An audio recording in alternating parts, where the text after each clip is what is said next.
Welcome to the Cynical Optimists, the podcast we won in a game of Sabacc. I am Phill. And I'm Nick. I like that. Didn't expect that and one. Sorry. Today's topic, for those of you that didn't get the reference, is Solo, a Star Wars story. Is it as good as The Last Jedi? Is that a good metric, considering me and Nick both feel very differently about that film? It's better than The Last Jedi. Spoilers! Skip the pretense. Skip the pretense. But before we get into the details of that, as always, we'll start off non-spoilers and go spoilers later. But before that, it's time for the film and TV news of the week. Absolutely. Hosted by Nick. Phill, do you like directors? I've been known to dabble. Do you think they are necessary when making a film? Yes. Good.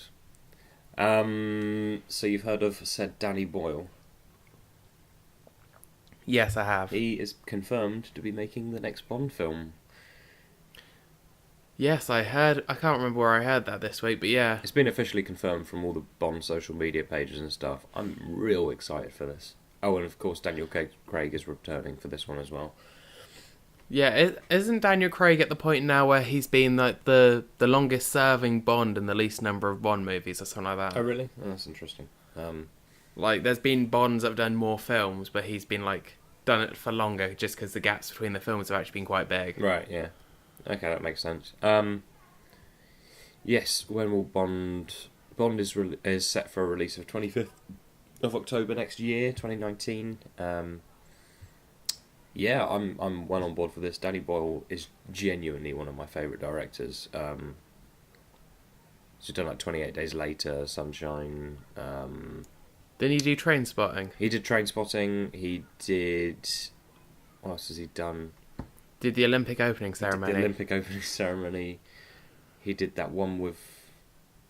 Did he do? Yes, Slumdog Millionaire. 127 Hours. Real good director. Yeah, really good. Yeah, I'm really excited for this because I wasn't a big fan of the Sam Mendes ones. I think I've spoken a bit about it before, but I was gonna say I like Casino Royale. I remember fondly. That was a who directed that? That was the director of the Green Lantern movie. Weirdly, Was that Chris Columbus? no, No, it might have been a Chris. I can't remember his name. might have been. I was gonna say there's a lot of Chris's in Hollywood. Yeah. No, I've still not actually seen Quantum of Solace. Really, ever? No. I think it's better than people say it is. Skyfall, I liked it, but it seemed to be following a lot of trends at the time. I remember very much the glass prison. Yeah. And somehow the inexplicable plan where the train is meant to crash. And Mhm. And then I thought Spectre was good, but it tried too hard to make like a running narrative where there wasn't one before throughout the Bond films. Yeah. Oh, yeah. That was silly. That was again, the Bond franchise is so like, it just jumps on trends for every film. Which it doesn't really need to do. Yeah, because it's Bond. Spectre was setting up like the kind of franchisey kind of thing that a lot of the other movies were doing at the time. Yeah. And obviously, like Skyfall had like the glass prison trope and like having like a big baddie, and it felt very superhero-y. Like, yeah, I mean, Danny Boyle, I think, has always like innovated in the films that he does. So hopefully, this is going to be something a bit special. Yeah, especially, well, if we're on the argument that any Bond film could arguably be Daniel Craig's last, then doing like a really good one with Danny Boyle might be like a good place to step out if that's what he wants to do. Unless he's just going to complain again about the production process and say he wants to slit his wrist, but then do 2 more or whatever. Yeah, or that. Him limping through the Bond films, looking more bored every film. But, nah, good on him. Have Craig and Boyle ever worked before? Because they did a lot of those, like, 90s, early 2000s, like, gritty British films. I'm not actually sure. I don't think they ever crossed over, did they? Nothing that I can think of. That should be a good pairing, though, so... Yeah. Yeah, I think so. Good stuff. What's next? Phill, do you like directors? No. Okay. Do you like James Mangold? What's he done? Logan, What the Line, The Wolverine. Oh, yes. Yeah. He is apparently going to be making, this isn't confirmed, the Boba Fett movie, which apparently is the next one on the cards, despite the fact that literally last week we reported that the next one was going to be a Lando one. Do they know? I was going to say, maybe they've just got, like, a wheel with Star Wars characters' names on, and they're spinning it. Or do you and, like, reckon... the arrow is, like, do you reckon falling. they're just kind of, like, leaking the odd bit, sort of throwing it in the fan, letting it disperse, and then just seeing what the fan reaction is? Yeah, it could just be, like, maybe suggest that this one might be as a rumour and see what people say, and they're using it to weigh up their decisions. Yeah, because to me this sounds pretty good. Although, does it? I mean, okay, no, in theory it does, because I like Boba Fett as a character, and obviously James Mangold's great. Like Logan was one of my favourites from last year. But Disney, they have like just about built up this habit of not really letting the directors go to town on these spin-offs. Is that fair to say? Yeah, and to be honest, I would still be more interested in a Lando film, because there's, like, even more so possibly after Solo, which obviously we'll talk about I agree, soon. because we'll talk about that a bit later. But with Solo, I'm less interested in Boba Fett, because I feel there's not as much of an interesting story to tell. It'd just be, I guess it'd be quite a cool, like, assassination mission. That's the thing. I want it to be hunting some bounty. I want it to be Logan style. I want it to be shot like noir, like film noir. And again, I think Mangold could do it if Disney actually give the creative flexibility to him. But like, because obviously Rogue One had to have a lot of reshoots. And they switched out another director just to oversee the edit. And then obviously Solo, we swapped out Phill Lord, Chris Miller, for Ron Howard to make it more Star Warsy. So this is the thing: if it goes too far astray from their look and their kind of style, then I don't think they're going to get that flexibility for the Boba Fett movie. But also, I have enjoyed all of the spin-off movies so far. Spoiler alert. So yeah, who knows? Boba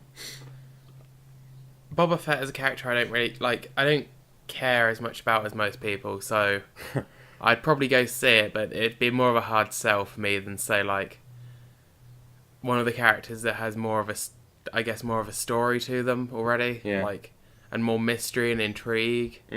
Whereas when they tried to do that with Boba Fett, they just introduced him as a little boy and get him, Dad.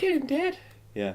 I've met that guy actually, Daniel Logan, at a Comic-Con once. He's a nice guy. That's good to know. He's always campaigning on like Instagram and Twitter and stuff to get recast as Boba Fett for one of these spin-offs, but who knows? But he's a nice guy. He deserves it. Yeah. What be next? Phill, do you like actors? Partially. Good. Do you like Jake Gyllenhaal? Yeah, he's alright. He's a good boy. He is in talks to play Mysterio in the sequel to Spider-Man Homecoming, which I heard that very on board for. Oh yeah, yes. Mysterio's been confirmed, but yeah, I think Jake Gyllenhaal. No, I'm very on board for Mysterio in the Spider-Man sequel. Yeah, with his fishbowl head. It's weird that they haven't done it before. Because a lot of people as well were saying that, why would you cast like the most handsome man in the world, Jake Gyllenhaal, for just like a guy wearing a bucket? But obviously Mysterio's not in most adaptations. He's not actually magic, and the fishbowl is just part of his like look, and he's actually just this normal bloke who's sometimes very evil and just sometimes is just a bit of a campy kind of villain. But yeah, I'm well on board. I think it would suit this new Spider-Man continuity really well. I was going to say there's certain villains. I don't think the new Spider-Man could go back to the Green Goblin for ages and ages, because both of the last two did that. Yeah, and obviously we can't do Venom because he's getting his own movie. He's going to get ruined in half a year anyway. So. Yeah. So yeah, well on board for this. I hope this franchise doesn't stop at 3. Because, like Iron Man and Captain America, they've only had, 3 films. Thor, probably only going to have 3 films. It's difficult to say, because I think Chris Hemsworth sounds like he'd be on board for another 4 solo outing. Yeah. So it's difficult to say, whereas Chris Evans and Robert Downey Jr. are possibly looking more towards the door at this point. Yeah. So I think it's going to be... They're not going to be, setting the rule, I don't think. It might actually... I can't believe I'm saying this. It might actually be a good idea that Sony still owns the, single distributing rights. Because at least they are just going to pump them out. Yeah, that's true. Whereas if it was, a proper Marvel Studios development, then they might just stop at 3. If it's Marvel Studios, I'm sure they could just sit on it for years and years. Yeah. Whereas, doesn't Sony and, Fox and stuff have to make... Yeah. A certain number of films? That's a good point. Why have you... Because that's how Fan Forced It got made. That's how Fan Forced It. How is the Hulk still with Universal? I'm not sure. They haven't made a solo film in... How many years? 8 years? Possibly it's part of the agreement when he was brought over to the MCU. Huh. Oh, maybe. Maybe that was the... So maybe maybe it doesn't apply to Sony anymore either. Possibly. Anyway, that's all just speculation. But yeah, I'm excited for this. I think Homecoming, the more I watch it, the more it's kind of one of my underrated favourite MCU movies, I think. Yeah, no, it's one I could watch again and again. Yeah, big fan. Phill.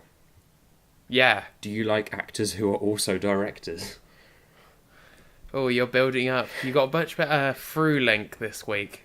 Because it's not much of a link, it's just an occupation. This is all accidental as well. I didn't even put the tabs in order for this, but it's happening. Well, I think they're double dipping, Nick. I think there should be one or the other. So, do you like Andy Serkis? Oh, yeah. Do you? He's pretty good. Always a fan of Andy Serkis. He's making a Jungle Book film called Mowgli, and we've had the first trailer for it. I saw the trailer. What do you think? Not a fan, honestly. No, I'm not. It looks ridiculously dark and gritty. It does, doesn't it? It's like DC's version. Stupidly so. What? Why? Well, did you see the Jungle Book from... Was that 2 years ago now? I know, I still haven't seen the live-action remake, but it looked quite good. That was really good, and it was really upbeat and fun, and, this is a really good analogy for, the difference between, Warner Brothers and Disney, Marvel and DC, basically. Yeah, I guess the question that goes through my head is, who asked for it? Who asked no one. For Mowgli? I think it has come very late, because Disney sort of swept under them by 2 years, which is pretty crazy. But I think they have been working on this for quite a while. Yeah. It's weird as well, because the format of the trailer is actually kind of similar to the Disney one. It's got some iconic characters and stuff, and the way that the cast appears at the end is almost exactly the same as the Disney one, where the cast appeared at the end, because they're both great casts. Yeah. No, that was one thing I noted, is I expected this one to have a worse cast because it was the second one. So who did we have in the other one? We had Bill Murray, Christopher Walken, Scarlett Johansson. Who else was in that? I don't know. In this one we've got Christian Bale, Kate Blanchett, Benedict Cumberbatch, Naomi Harris, Andy Serkis. Yeah. Yeah. So, yeah, I was going to say, the lineup of big names does give me more confidence, but I still think it's just going to be very grimdark, and it's just going to be... It might not even be terrible. It might just be a case of, what was the point in that? Yeah. it's happening. Yeah, I think the Disney one will probably be the better one. Plus, the Disney one had the rights to all the songs and stuff, whereas this doesn't. Yeah. So, apparently this one will be more faithful to the book, though, because the Disney one was... The recent one was based on the animated Disney one more than the book. But yeah, I'll go in, I'll give it a go. Bit of cynicism, a bit of optimism as we do it. That is what we do here at the Cynical Optimists. And sorry, just to clarify on like the whole DC and Marvel thing as well, is that I'm just comparing it because they're from those studios, and it kind of does show a sort of difference in like the two styles of those two studios. But like all I'm saying here is the Disney one did come first. Yeah, I was going to say the same as the MCU came first. Exactly. So I'm not saying here that one is necessarily a better thing than the other. They're both these massive studios, which I don't mind. I don't care for that much, but like ultimately the Disney one did come first. I'm trying to not step on offensive topics today, especially in the DC kind of area. I'm very tired as well. I should point that out. I just did a bank holiday at the cinema of Solo sales and Deadpool sales. I will try my best not to say something that will get us disliked. Some people are going to hate anyway. Phill. Yes. Do you like presidents of the United States? Not recently. So Barack and Michelle Obama are now producers at Netflix. Oh, I heard about this. It was so weird. Yeah, this is legit. I thought it was a joke article or something, but because I remember a couple of years ago when Barack Obama stepped down, like he was like offered a job with Spotify as a joke kind of thing. But now it seems that him and Michelle are actually producers at Netflix. A multi-year agreement to produce films and series. Yeah, it seems an interesting one, doesn't it? This says potentially including scripted series, unscripted series, docuseries, documentaries and features. Obama said he wants to cultivate and curate the talented, inspiring, creative voices who are able to promote greater empathy and understanding between people. It's so wholesome. He wants to make shows that make people feel better. Yeah, no, I think it really does tie into kind of this whole post-presidential campaign, isn't it? With obviously the Obama Foundation and what he's been working on. Yeah. And I think obviously the creative industries is such an important outlet to like accomplish that. So I think it could see some relatively unknowns get spotlighted by him, and it just seems really sweet, and I'm very much on board. Good on them. Yeah. Great guys. Phill. Yeah. Do you like Matt Groening? Again, I liked him more in the past. Not recently. So he's got a new series coming to Netflix. Also, kind of like I think it's going to be serialized medieval thing about it's like a hard-drinking young princess. It's called Disenchantment. Yeah, it's like a fantasy animated series, isn't it? Yeah.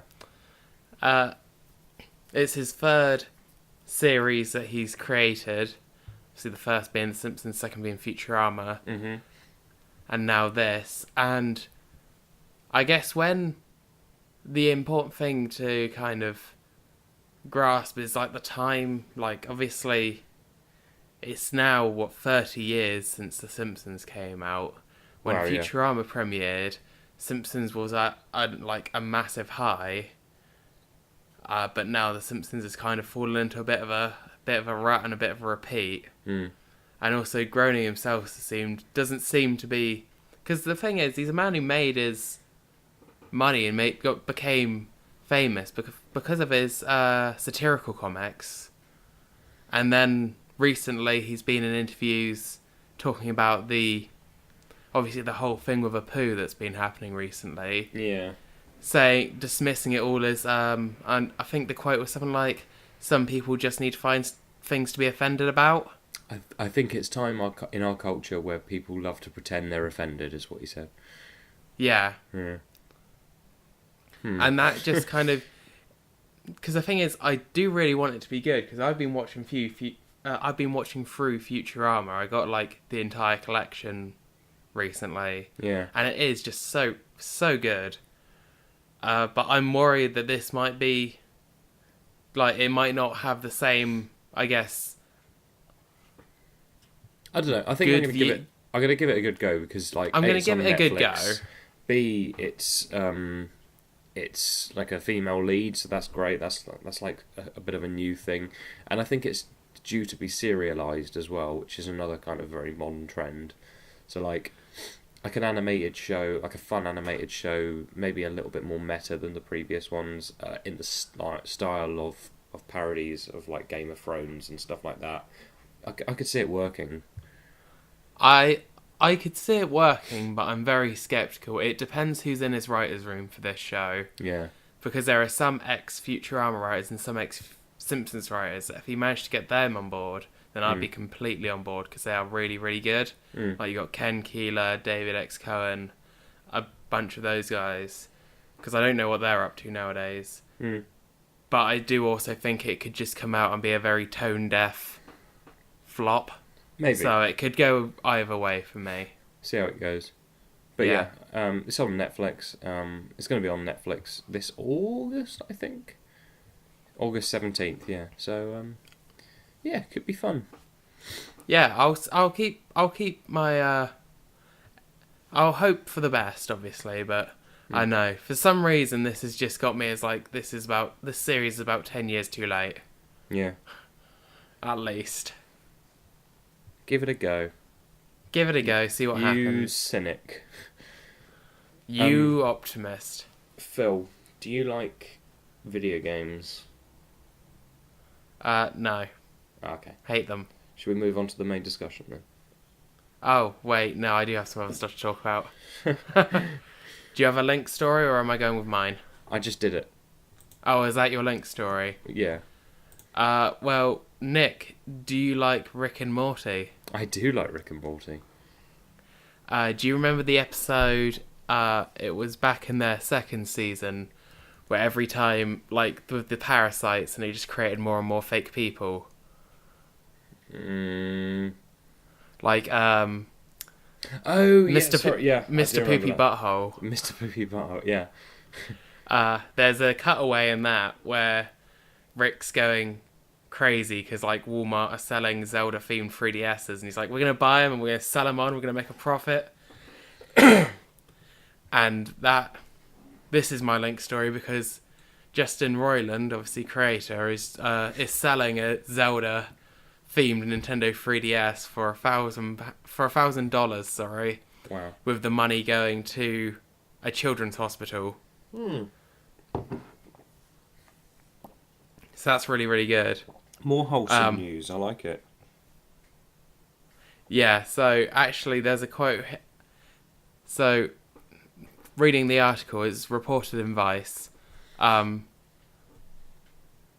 co-creator, Justin Roiland, revealed in a recent interview that he actually did buy a bunch of limited edition 3DS consoles when writing that episode.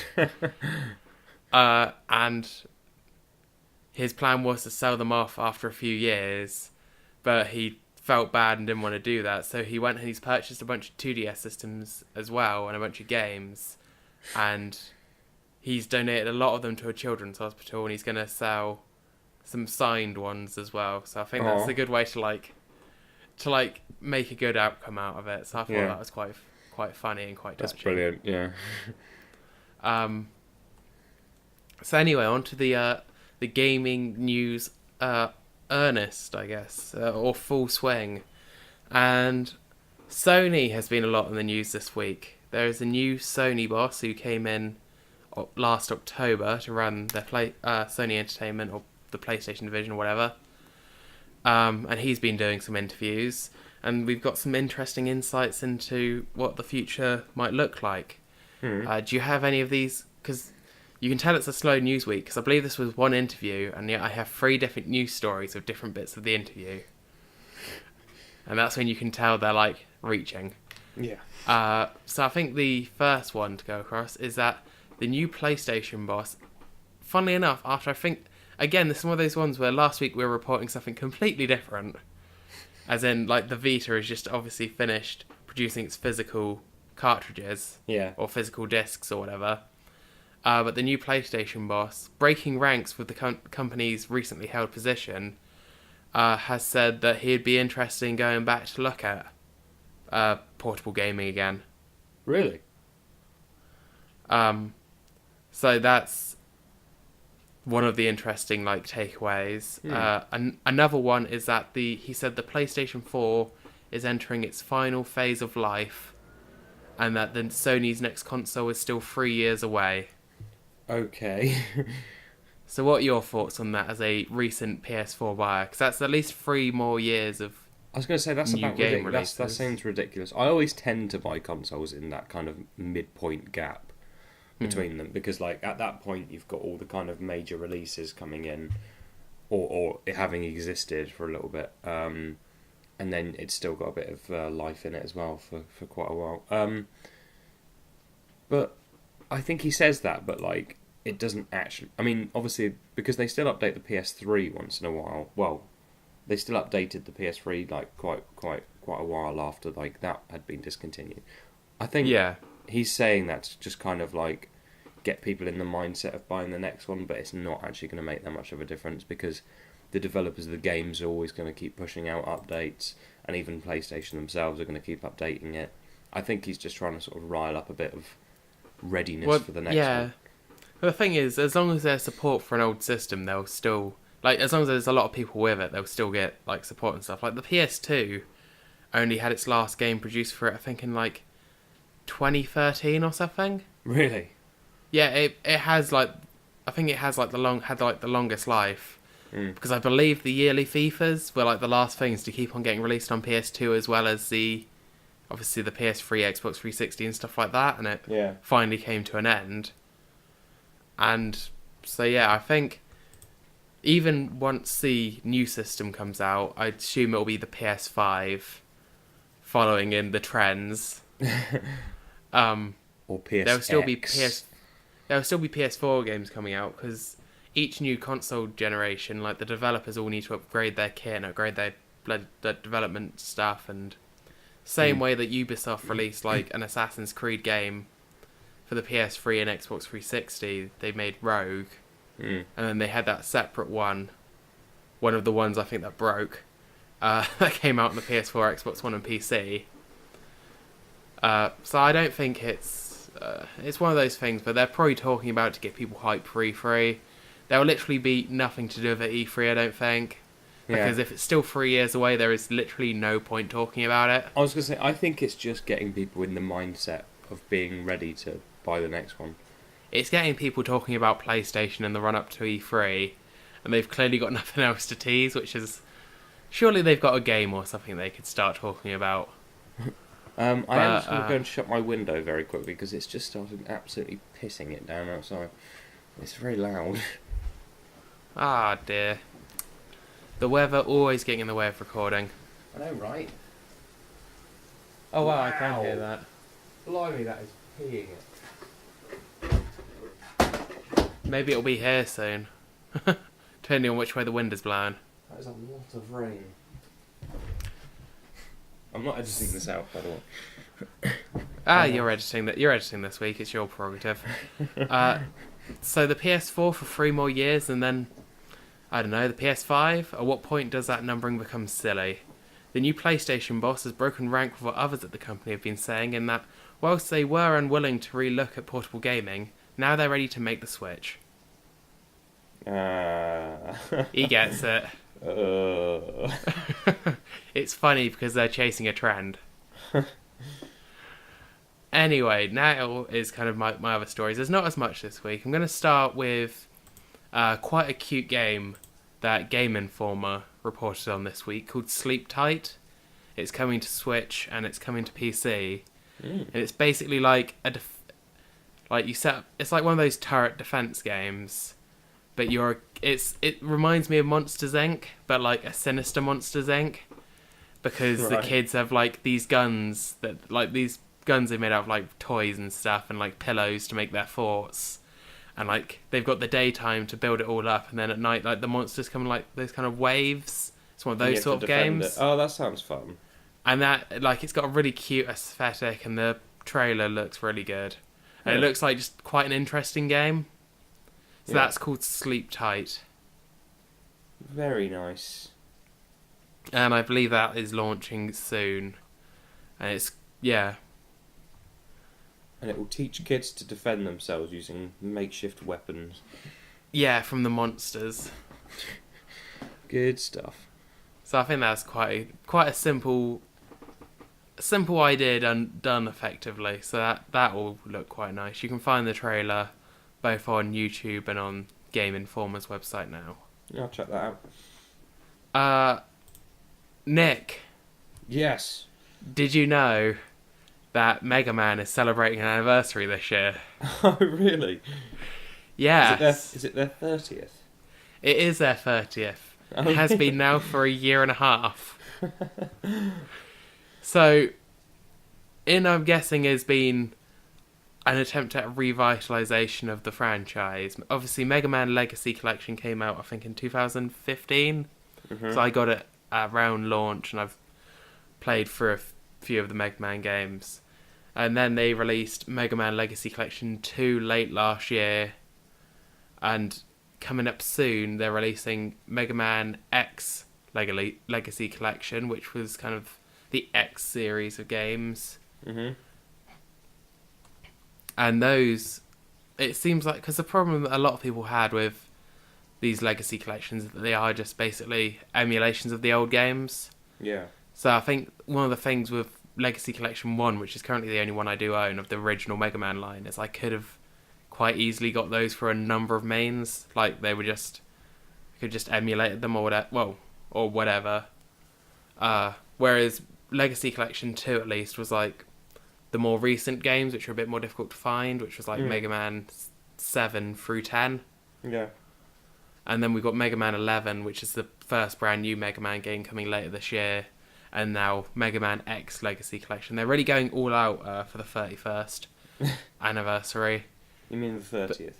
30th, sorry. Yeah. Oh, that slip.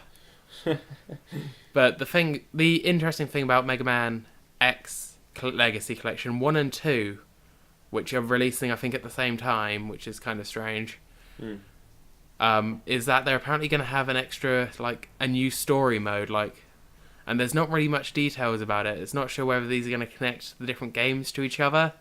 Because the thing about the Mega Man series is the games don't really alter that much in their story. They're like Mario. Right. In that Dr. Wily... Well, the original series, it was Dr. Wily would do something nefarious and create some 8 evil robot masters, and then Mega Man would have to go destroy them and take their powers as he goes. The Mega Man X is like set 100 years later, and X is like a follow-on to Mega Man. He's Mega Man X. Right. But I believe the story is mostly the same every time as well, so... But yeah, apparently this will only be told through simple dialogue boxes and nothing too strenuous, but that'll be quite interesting, and it's good that they're finally starting to actually... Well, to be honest, I was about to say it's good they're finally starting to add some extra stuff, but to be honest, the artworks and the soundtracks and stuff that was added in Legacy Collection, I will admit that I really enjoyed just looking through. Because I'm that kind... Like, I genuinely found it really interesting, and like it did have a very generous collection, and the challenge mode was alright. Yeah. And this will have a challenge mode as well. So those will be out in July. And to be honest, in the Steam summer sale, if it's reduced a decent amount, I'll probably pick up the Mega Man Legacy Collection 2. Yeah. Just because I've heard that... Well, to be honest, Mega Man 8 is reportedly really, really bad. Because one of the main things was that its cutscenes all had, like, full voice acting. But the Mega Man characters are all name puns based after music. So in Japan, Mega Man is Rockman. Yeah. His dog is Rush, and his sister is Roll, so it's rock and roll. Okay. Yeah. And he gets a rival character called Bass with a dog called Treble, so it's Treble and Bass. Incredible. But apparently this wasn't communicated to the voice actors in Mega Man 8 because they always refer to him as Bass, as in the fish. And it's just throughout the entire game. So, and it's got those kind of like, and that was the last Mega Man game made for a while until they made Mega Man 9 and 10 for like the Wii Shop. Yeah. And like the Xbox Arcade back in like the Xbox 360 generation. Yeah. And 9 and 10 are supposedly really good, so I'd be interested in just playing them. And I do need to play some of the Mega Man X games as well, so who knows? Are you looking to play some Mega Man, Nick? Maybe when they hit their 30th anniversary, I'll pick it up. Well, you know, it'll be 30th anniversary for 5 years, and there'll be 35th anniversary after that. So yeah, sounds cool. Kind of of a lot of Mega Man news, but then again, I guess it is their 30th anniversary. So I was gonna say it is the year for it. Yeah. As will next year. As will next year be. When they announce, I don't know, like Mega Man 12 or something like that. So cool. Now on to, we were actually before recording, we were talking about Nintendo consoles because I'm looking to potentially get a Switch. Mm-hmm. I might even have one by the time of the next episode, depending on whether I get it straight away or decide to hold off. Wow, and we're talking about whether, because obviously the Switch at the moment, because I owned a Wii U, a lot of these, and also I own a decent quality PC, I've got a lot of the ports that are coming out for the Switch at the moment. Like, the most recent one was DK Tropical Freeze, which I've got for the Wii U, and I just haven't completed it yet. So I don't really have I don't really need to get it for the Switch. I might feel differently if I start using the Switch portably a lot, because obviously those are games you can take on the go. Yeah. And then obviously you got things like Doom and Skyrim that came out, which were ports.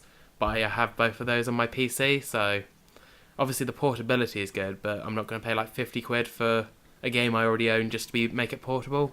Yeah. Anyway, so compare that with the NES and SNES minis, which I've got a lot of games on those that I've never actually completed. And it comes do I spend £300 for this console with the promise of more games? Or do I pay less and get these old games that I could arguably get in a different way? Easier, maybe. Or get and I think the conclusion we came to is we'll just get both, because who cares? But anyway, this leads on to the first story that, after reporting last week that the NES Classic Edition was going to be back in stock next month, the Nintendo UK Store and various other retailers have it up for pre-order. So that's... Because the problem with the NES is it was getting scalped for like over £100, and it's just not worth paying that. But because the Nintendo UK Store obviously is just releasing it for its RRP, so that's 50 quid. And it has 30 games preloaded on it, so... Yeah, that's a real good purchase, isn't it? Even I would consider that. And the thing is, it's got like little extra things, like it's got save points, because obviously the problem with old NES games is if you didn't complete them in one sitting, they had no ability to save. Yeah. Whereas this is a bit more emulator-like in that you could save your progress, and that way you're a lot more likely to beat those old games, because I don't know about you, but I wouldn't have the time nowadays to sit down and try and beat a game in one sitting. Say, when I've ever seen those like YouTubers and stuff play those classic games, they are just like often impossibly hard, and like the minute you fall down a ridiculously placed well or something, it's just like, oh, right the way back to the beginning of the game. Fantastic. I'll say that the only game I've beaten in like a reasonable one sitting time frame from that era is that after like I've played it for a few times now, but I can now beat Mega Man 2 in about an hour and a half, which is alright. Yeah. But the thing is, the first time I played it took me bloody ages. And obviously I was playing it on the Wii U, so I could use save points on there, but other ways you can't. Hmm. Anyway, the other bit of news is that Nintendo has just filed a new trademark for the Nintendo 64. So, if you know your gaming history, you know it went the NES, the SNES, and then the N64. Yeah. So it's starting to create rumours that maybe there is going to be a Nintendo 64 Mini at some point. Ooh. So that one would be very interesting based on what it has on it. Because the thing is, I still own my Nintendo 64. It's back home at my parents' house, and to be honest, I have dabbled with the idea of bringing it to my flat and just like hooking it up. Yeah. But if it's like a small one that's a lot more convenient just to take around. Yeah. You should get all three and just... You've got 3 HDMI ports in your telly, right? Yeah, although I've already got the Wii U and my Blu-ray player, and I'll potentially also have a Switch. So that is just also free. All Nintendo. But the thing is, it would definitely depend on what it has. Does the Switch not play Blu-ray? No, of course, it's cartridges again. Because it's got to be portable. So it's the whole thing with obviously dousing the Switch cartridges and that foul tasting stuff. And the stuff. Wii U doesn't play it. No, Nintendo got a Nintendo. Ugh. Yeah, they're going to make a games console that's for gaming at any price necessary, even if it means taking out just sensible features. That's what I was talking about with the Switch the other week. Like, I think it needs to be a bit more open to other applications and stuff. But at least it's online now. That's something. Yeah. So yeah, because the thing is with the N64 Mini, if it had like Mario 64, the original Smash Bros, Mario Kart 64, the 2 Zelda games, there's plenty there that can make a really good console. It depends how many games they'd put on it, and also depends on the price. Yeah. Because the NES Classic was £50, the SNES Classic was like, I think it's £60 and has less games on it. Still has like 20, but... Yeah. And it's whether this would be like £80 and only have like 15, because I think there's more than 15 good games for the N64. Yeah. So we'll have to keep an eye out. This could just all be rumours for nothing, but I think the mini consoles, I do like them. Yeah, like I know people are like, you can do the same with a Raspberry Pi and an emulator, but who can be asked? Yeah. And it's fun. It's just a fun idea.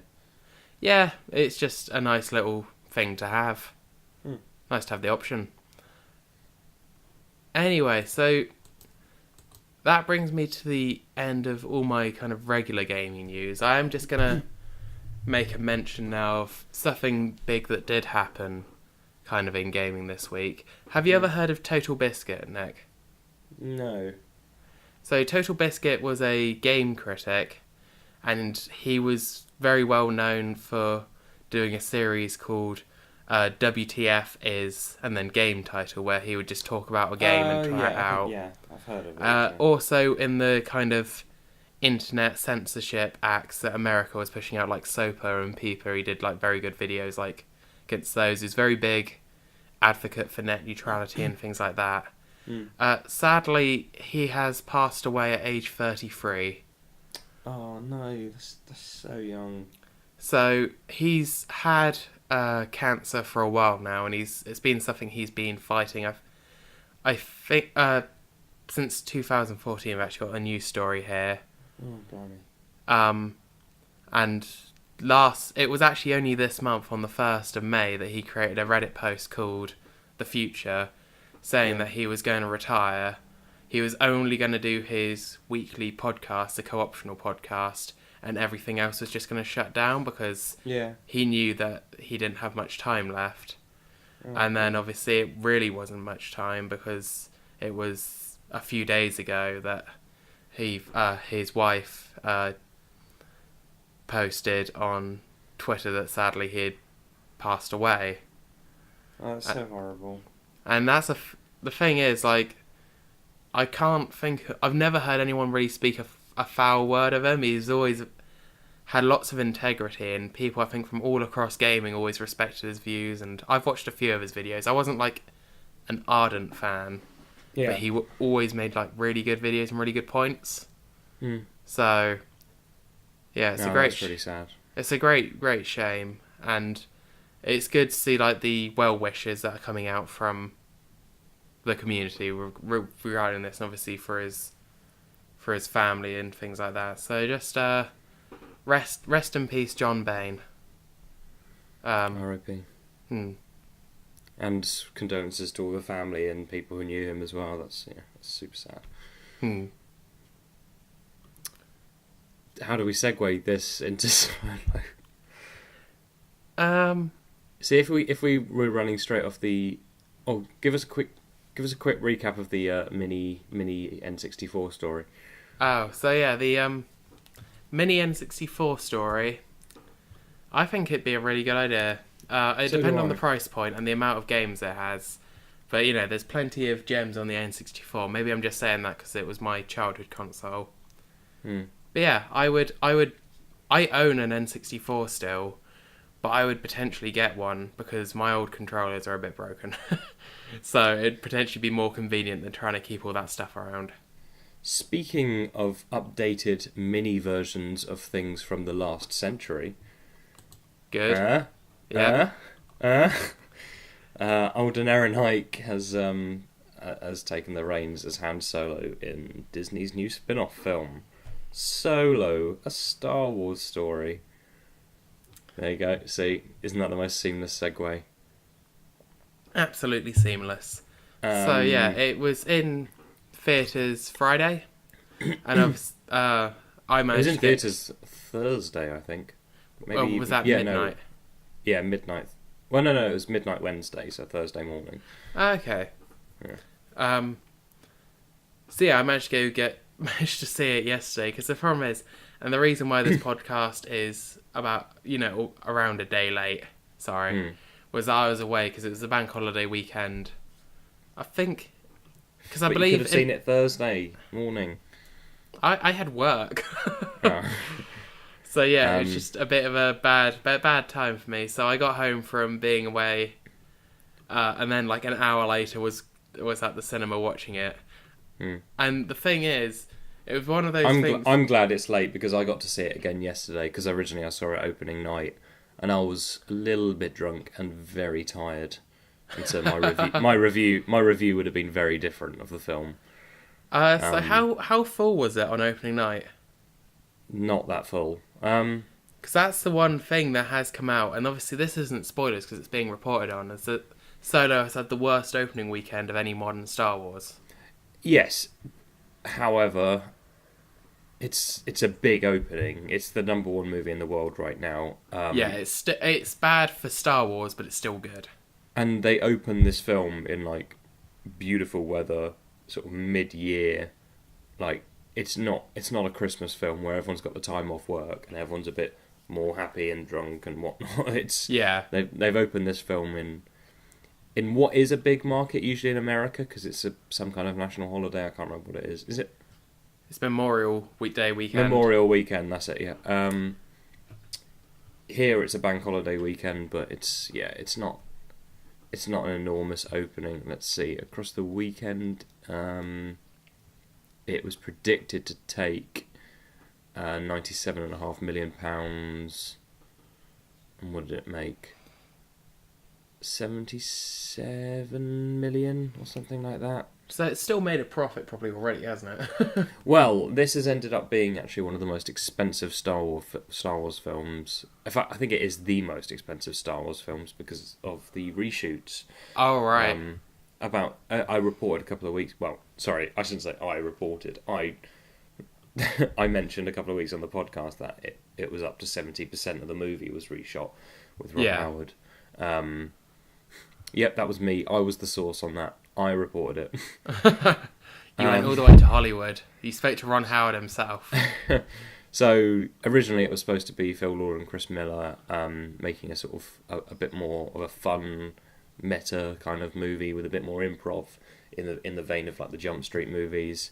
Ended up a bit more similar to like the original Star Wars recipe. Yeah. Did you like the film? I did. At So did first, I. at first I was a bit skeptical because I'd sent you a message like before the screen, like the ad started, because there was 4 people in my viewing. Granted, it was the evening of a bank holiday Monday, so that's not going to be a popular time to see it anyway. No. That went up to 12. Sunday got pretty busy where I work. Sunday was a pretty crazy day. So I'm gonna, It's doing pretty well. It's doing okay. yeah, I'm going to be honest. I was a bit skeptical. Yeah, Because of and a lot of obviously people who have the come backstory out around have it. actually have been enjoying it as well. Even the fans have been enjoying it, and like that's the hardest kind of Yeah, I was going to market to say, push. no one is harder to please than Star Wars fans, apparently. So I think this film has ended up as, considering everything about the film, it is good as it possibly could be. Are you happy that Ron Howard took over quite late into the game? I think if we didn't get those reports about all the reshoots and everything, you wouldn't be able to tell. No, but do you think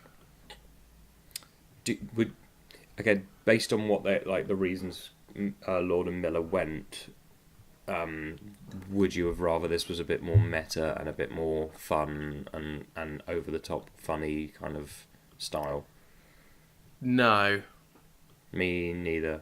I mean, Because at I first, think when those I watched it the first time, I was again very tired, a little bit tipsy, and I was a bit bored watching it.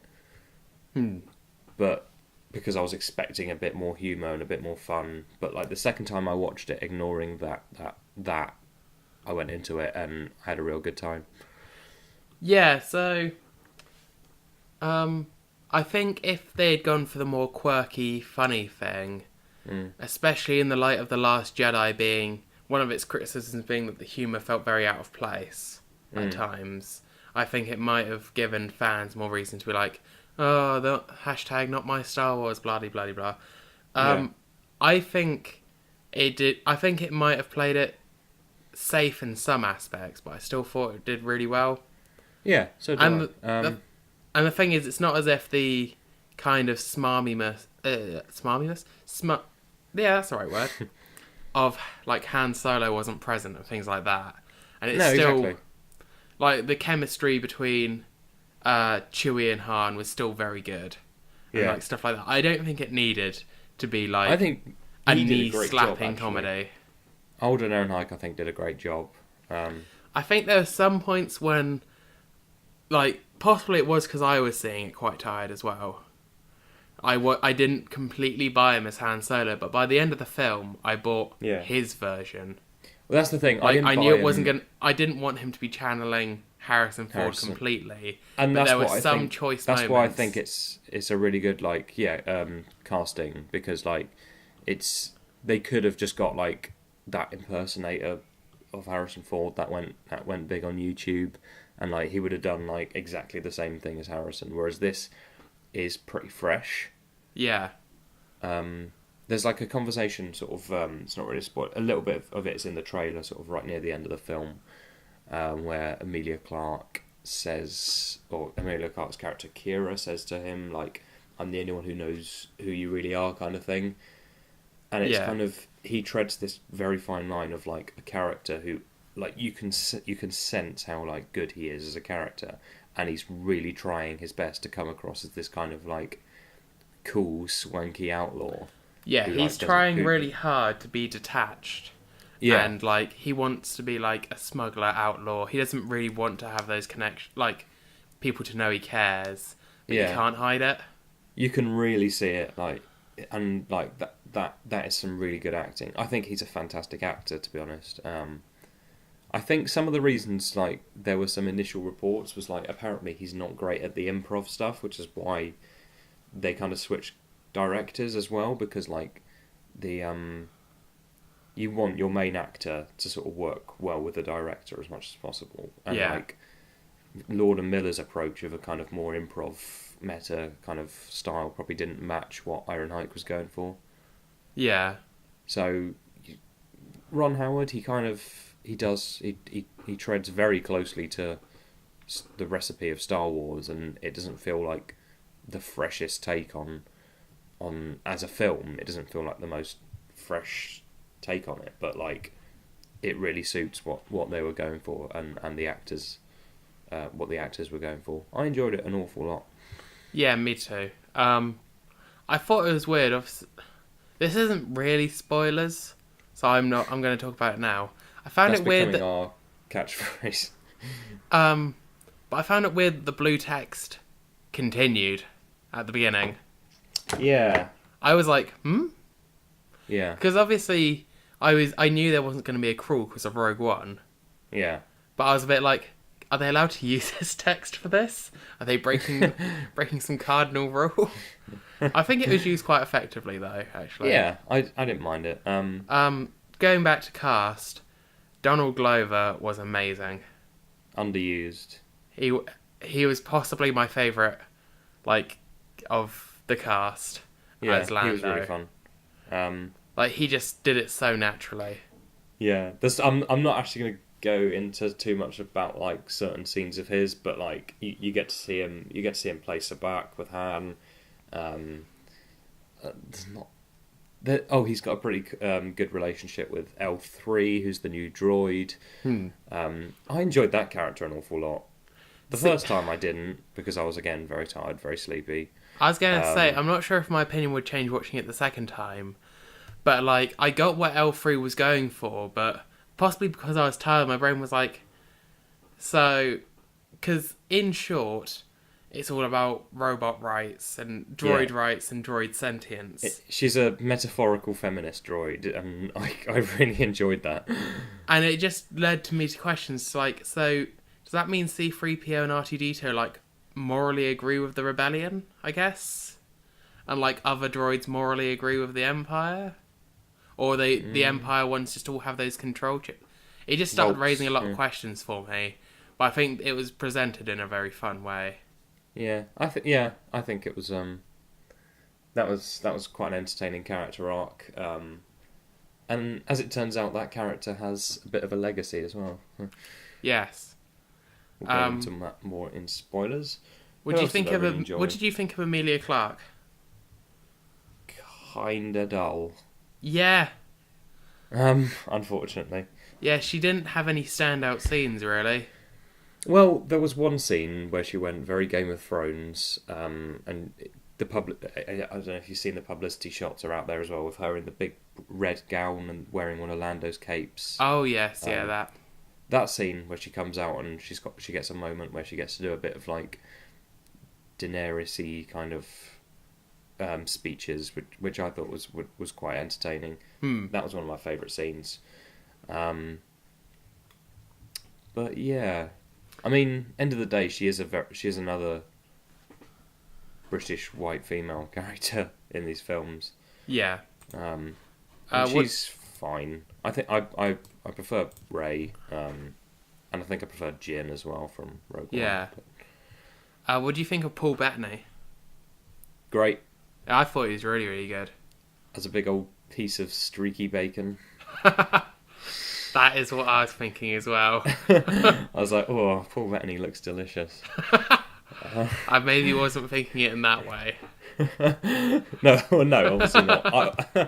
But no, yeah, he was really good, and considering he was rafted in at the last minute as well, he had a lot of fun with that performance, I feel.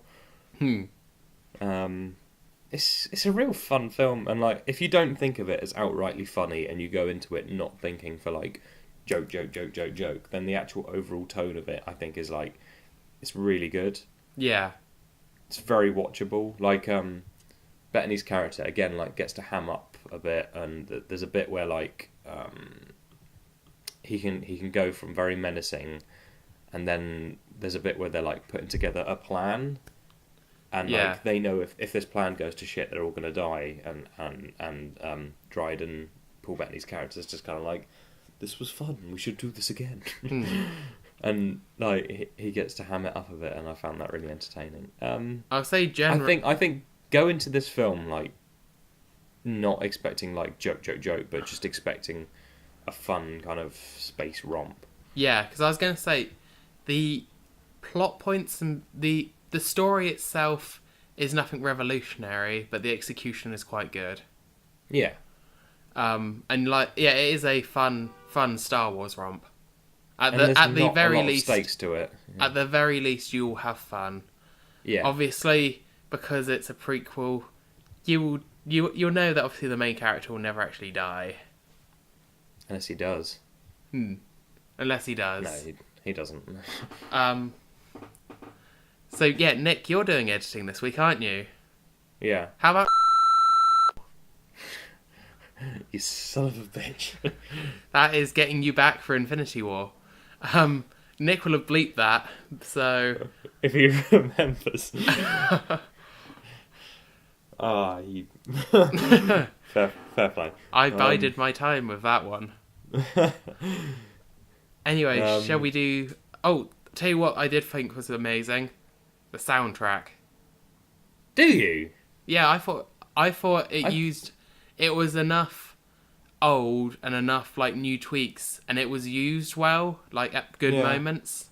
See, it was John Powell, who I don't think is a Michael Giacchino. I think he kind of creates just kind of background music, and the only standout bits of the soundtrack are the John Williams bits, like the reuse of like themes from. Yeah, I mean, mostly they're just rearrangements of old themes. Yeah. But it works. We get a bit of the meteor fight from the asteroid belt theme from Empire, which is really fun. Yeah. Can we talk about, because it's been in the marketing a lot, we get to see the Kessel Run.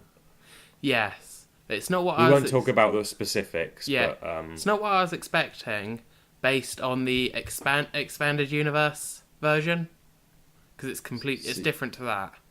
Is it? See, I haven't read it. So in the expanded universe, obviously they're now obviously discredited, or non-canon in quotes. Well, partial canon, yeah. The Kessel Run was a series of black holes. So therefore, because of obviously the fluctuation of time, space, and things like that, it was about doing it in the shortest distance. Okay, that's because it was jumping between black holes, and obviously Han did that by like using the gravity. So there are elements of that, but it is completely different.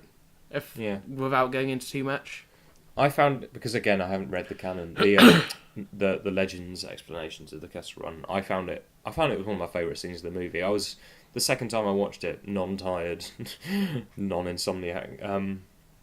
I watched it and I was kind of grinning for a lot of it. Just kind of, I didn't even realise I was doing it, but I was like, this is a real fun sequence. Like, oh yeah, something Solo excels at was just fun sequences. And the first time I watched it, I was kind of a bit grumpy, and I kind of kept thinking, like, why do we need to see absolutely all of the things that make this character in the space of this amount of time?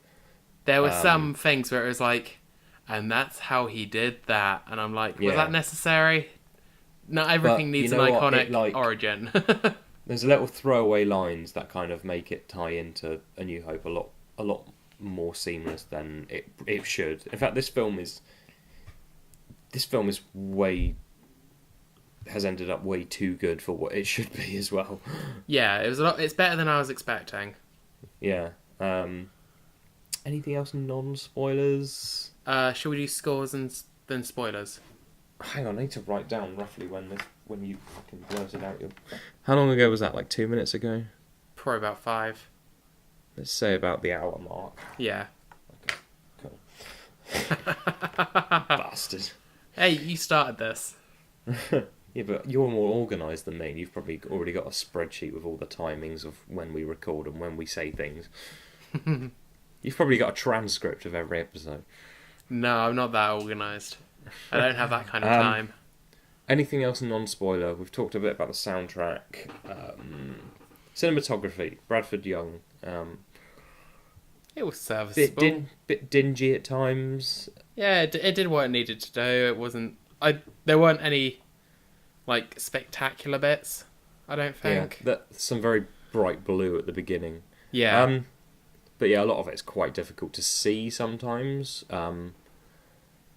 My boyfriend loves Bradford Young as a cinematographer, and like he loves that kind of dingy aesthetic. So like, but I found it a bit much. Well, you have to see what he says when you see it again with him. Well, when you I'm going for the third time tonight. Yeah. See what your boyfriend says about it then. I don't. Yes, I'm seeing it for the third time tonight, but I don't. I think it sits about. Oh, should we do the rankings? That's something spoiler free. Would you? I guess scores, rankings, and then on spoilers. This is going to be. Yeah. I might actually need to get a piece of paper and just jot down some numbers. You know, I'm doing exactly the same right now. But if you had to give it a numerical score out of, what do we normally get out of 100 or 10? We get out of 10, but we allow Let's go out of 10. decimals, so it's pretty much the same. Okay, I'm gonna go 6.9. Okay. And now I'm just writing down. Sorry, everyone.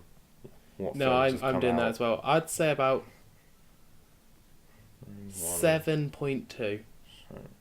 7.2. Oh, so you're slightly higher than me. Yeah. That's interesting. Possibly with a rewatch that would change, because I was quite tired, but I did enjoy myself. Well, I was going to say, it went up for me the second time I watched it. It might go up again tonight. Who knows? Right, let's start from The Phantom Menace. That's probably going to go. The problem is, the Star Wars films are still majority good, so it's not really... I don't think it's going to end up that high in my rankings. Right. 5 is obviously number 1. I was going to say, I'm not convinced that's my proper rankings, but unless I sat there and deliberated for ages, this is one off the top of my head, just writing them down on a piece of paper. Shall I go through mine, or shall we wait until you've finished, so I don't influence you? Yeah, let's wait. Hang on. Give me 2 seconds. I'm nearly there. What's your ranking of the Star Wars movies now Solo has come out? Let us know in the comments, or let us know on Twitter, @Cynical Optimists. There's a lot of Star Wars movies, isn't there? Yeah, this is a 10 film list now, which is why it takes so long. Right, yeah. Okay, I think I'm ready. You go first. So lowest to highest. So starting off with the worst. 2, 1, 6, Solo, 3, 8, 7, Rogue One, 4, 5. Wow, Solo is pretty low on yours. Like, it's not, it's like, I guess it's the lowest of the good, like, to be fair, Return is still good. It's the second lowest of the good ones. I still think 2 has got some more credit than you give it. If 2 was only the Obi-Wan plotline, it would be higher. But it's not. And you have to take these things as a whole, unfortunately. Also, mine's going to probably change like every time I think of this list as well. Oh yeah, that's the thing. Like, I could do this list maybe tomorrow, and it would be different. Yeah. So me for today is bottom to top: Phantom Menace, Last Jedi, Attack of the Clones, Return of the Jedi. Hang on, I've lost. Revenge of the Sith, Force Awakens, Solo, A New Hope, Rogue One, Empire. Oh wow, yours has changed quite a bit since last time. Yeah, Last Jedi's gotten a bit... I haven't watched it in a while, but it's gotten a bit lower for me, I think. See, as bad as The Last Jedi is, it's not worse than Attack on the Clones. I don't know. Like, there is... Again, I love the Obi-Wan plotline in Attack of the Clones. I think it's great. Yeah, but if we're just taking individual plot lines, then the Rey Kylo stuff is just amazingly good. And there are more... It is, but like it doesn't go consistent throughout the entire film. It's kind of, for the first like 2/3 of the film, it's just kind of Skype chat. And there are better... I wouldn't really call it a plot line more than just like a Skype chat for the first 2/3 of the movie. And there is far better action in The Last Jedi. Arena fight. Yeah, but that's mostly like, that's just a lot of CG. So was the Luke versus Kylo fight? Not really. Yeah. And that was a lot more intimate. It was more one-on-one. Like, whereas the Yoda Count Dooku fight is just like Yoda like bouncing on a spring. That is ridiculous, but I don't know. Arena fight, I think, is great. Yeah, We could literally debate this for days and days and days.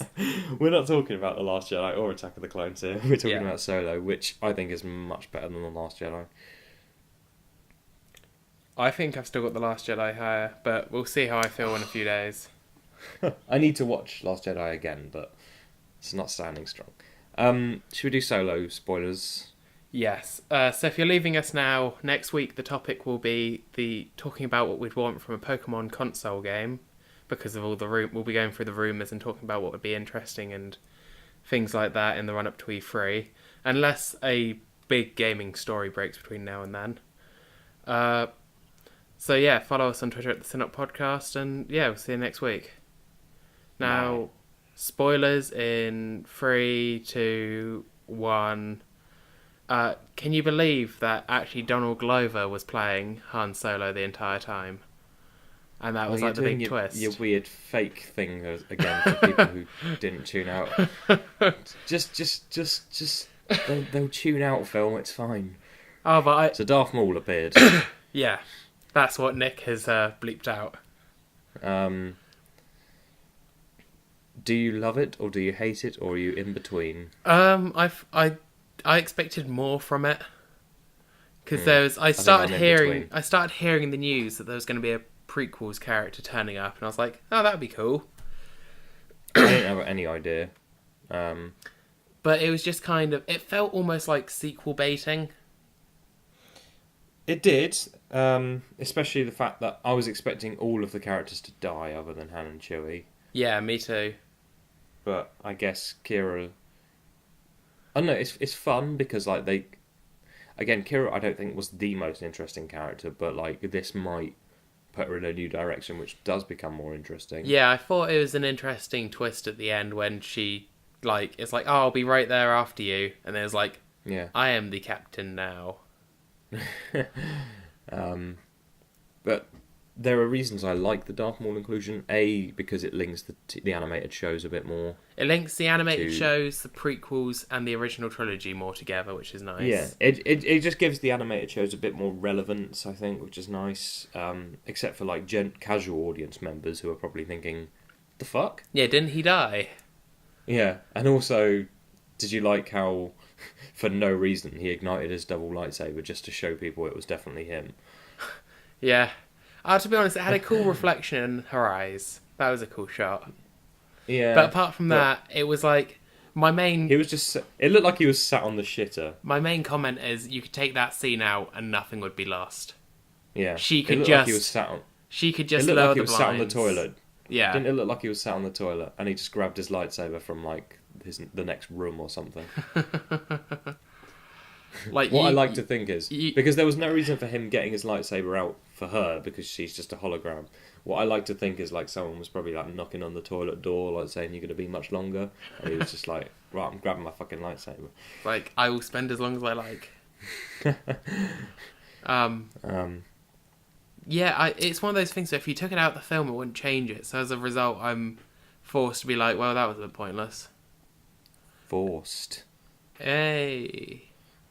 I think it was a case of they didn't have a lightsaber in that movie, and all of these have to have lightsabers in them because we obviously got a bit of Darth Vader in Rogue One. So yeah, but that had more of a story-driven impact. Like, it was more built off the story. It felt less forced. Forced. Stop it.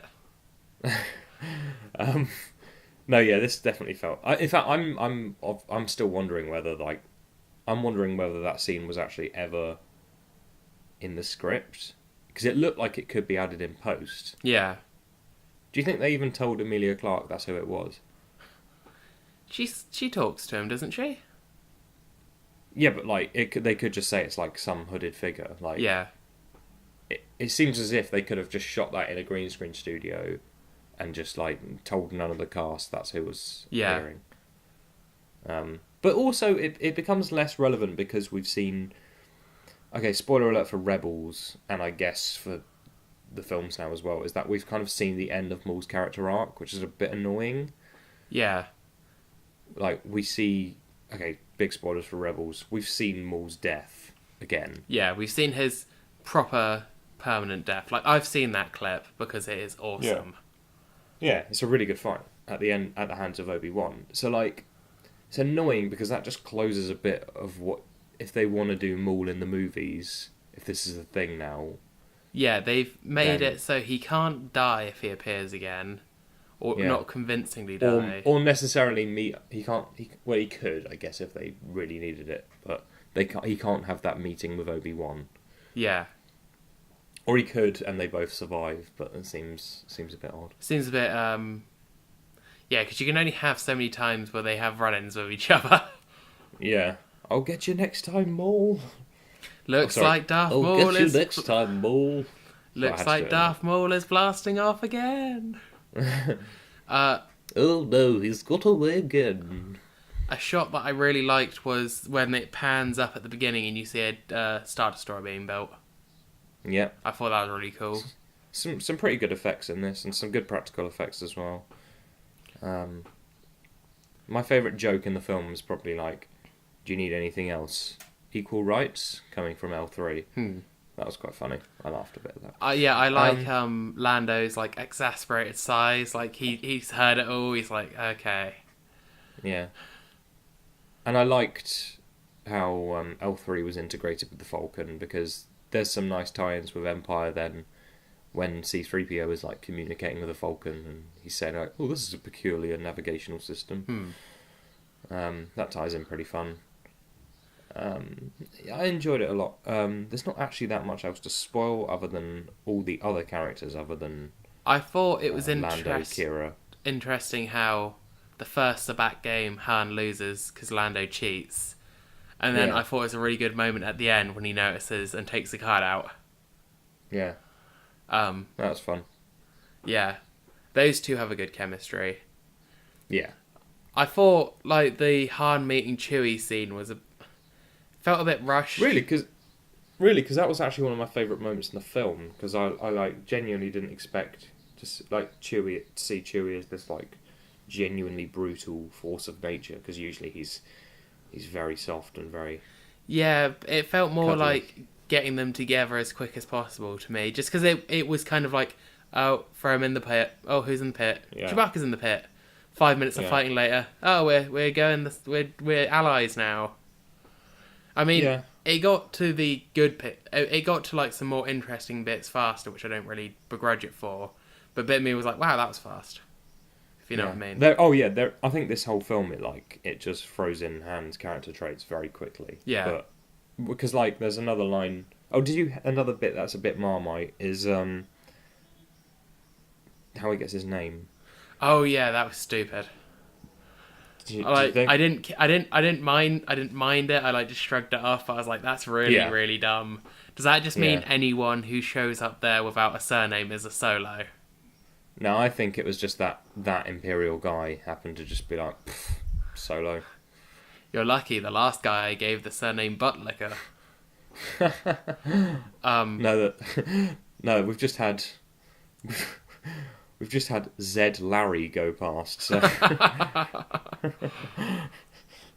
Yeah, I was fine with it. I thought the trait. Imagine if it was Han Loner. Hanny no mates. Hanny no mates. Off you go. Join the Imperial Navy. Han sexual. I thought the sequence on the train was great. I think it wasn't that sold on it. I think it was something that we've seen done a lot of times, but the Star Wars-iness of it kind of made it feel a little bit fresher to me, like the rotating train. So that was the like, train looked great. Yeah. It looked visually very nice. Kind of a lot of the story beats I saw coming. I think of all the non-George Lucas films, I think this had like some of the most creative imagery. Yeah. Because like a lot of like Force Awakens and Last Jedi is kind of just like pointier versions of stuff we've already seen. Yeah, more grim, dark versions, which I think. Yeah, and Rogue One had some like obviously like took most of its stuff from like the originals, but this I feel had some like some new ship designs, some new like speeder designs, just some new designs which looked. I think this had the like, context to do it though, because I kind of the thematic reasons around the First Order ships being like the more grimdark, edgy versions is that the First Order just wannabe Empire works very well. And I think, obviously, Rogue One, they couldn't have diverged too much. So I think I like the fact that they use this opportunity to, like, get some more interesting designs in. And more, like, aliens and stuff like that. Yeah. One thing I am excited about for the next spin-off films is, I don't know, I think I am leaning more towards these spin-off films. Because, obviously, in my rankings, the more I think about Rogue One, that's jumped up a lot in my rankings. Yeah, Rogue One is really good. It's definitely this I really liked as well. Like, whereas I'm not actually that fussed. I don't know. After Last Jedi, and even though I like Force Awakens a lot of it is quite samey. Yeah, I think I do think the imagery of some of the ships and stuff is quite samey. I think the thing with the new trilogy, this final bit of the Skywalker saga, or whatever you want to call it, is I think if it's gone awry, I think it's equally to blame it on The Force Awakens as The Last Jedi, because all The Force Awakens does is just do a lot of foreshadowing for stuff and then just expect someone else to deal with it. Yeah. And I think as a result... No, yeah, that's fair. So I think The Force Awakens doesn't actually do enough. Yeah. Whereas obviously The Last Jedi does some very divisive stuff. I am pinning hopes. I think my ideal way of doing episode 9 is a time jump. Oh yeah, we've because then you can skip the whole because Rey still hasn't really done a lot of training. Yeah. You can just kind of skip ahead to when Rey and Kylo have I don't know, we got the Knights of Ren back, and let's say they can all use lightsabers. Maybe there's a couple more Jedi race training as well. And you can cover up the entire Leia situation without having to recast or CGI or anything like that. Yeah. And we can just sort of put all these, the First Order and the Resistance in. Or are they back to the Rebellion now? They might be. Yeah. I think they said they were the Rebellion again or something. We can just put them in. We can just put them both in a more interesting situation. Yeah, we can put it in a situation already in progress. Except by that they'll be working on Starkiller 2. Oh, yeah, it'll be a retread of Jedi of Return. Definitely. They'll go and save somebody from a desert planet, and then there'll be a Starkiller Base 2. And all the Porgs will start attacking the First Order. Yeah, it'll be that. But anyway, Solo, anything else we can make? Oh, Kessel Run. I do like how... I like the couple of lines after, Han's boasting about the Falcon that he doesn't even own, but he just says, just made the Kessel Run in 12 parsecs, and then Chewie says something, and he's like, not if you round down. I enjoyed that a lot. Yeah, I like how the Falcon is this pristine ship at the beginning, but after the Kessel Run is the beat-up version that we know.